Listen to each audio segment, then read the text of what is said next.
జై శ్రీమన్నారాయణ అండి అందరికీ. ఈరోజు శివరాత్రి పండుగ శుభాకాంక్షలు అందరికీ.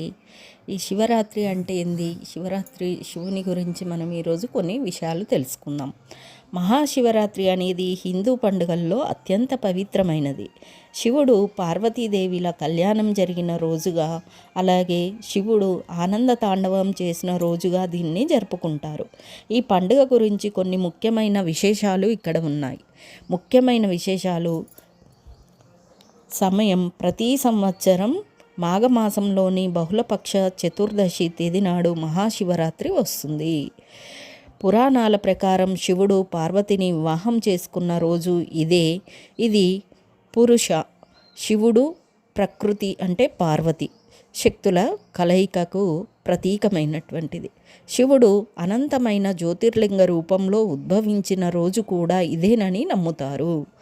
ఆచారాలు మరియు సాంప్రదాయాలు: మహాశివరాత్రి రోజున భక్తులు ప్రధానంగా 3 పనులు చేస్తారు. రోజంతా ఆహారం తీసుకోకుండా శివధ్యానంలో గడుపుతారు. ఇది ఇంద్రియ నిగ్రహానికి ప్రతీక. రాత్రంతా నిద్రపోకుండా శివనామస్మరణ, భజనలు మరియు అభిషేకాలు చేస్తూ గడుపుతారు. శివలింగానికి పాలు, పెరుగు, తేనె, నెయ్యి మరియు బిల్వపత్రాలతో మారేడు దళాలు అభిషేకం చేయడం అత్యంత పుణ్యప్రదంగా భావిస్తారు. ఆధ్యాత్మిక ప్రాముఖ్యత అంటే శివరాత్రి అంటే శివుడి రాత్రి. ఇది కేవలం పండుగ మాత్రమే కాదు, మనలోని అజ్ఞానాన్ని తొలగించి జ్ఞానం అనే వెలుగును నింపుకోవడానికి ఒక అవకాశం.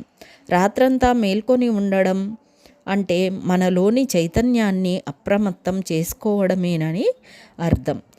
ఈ శివరాత్రి యొక్క ప్రాముఖ్యత.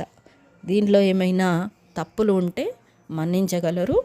అందరికీ శివరాత్రి శుభాకాంక్షలు.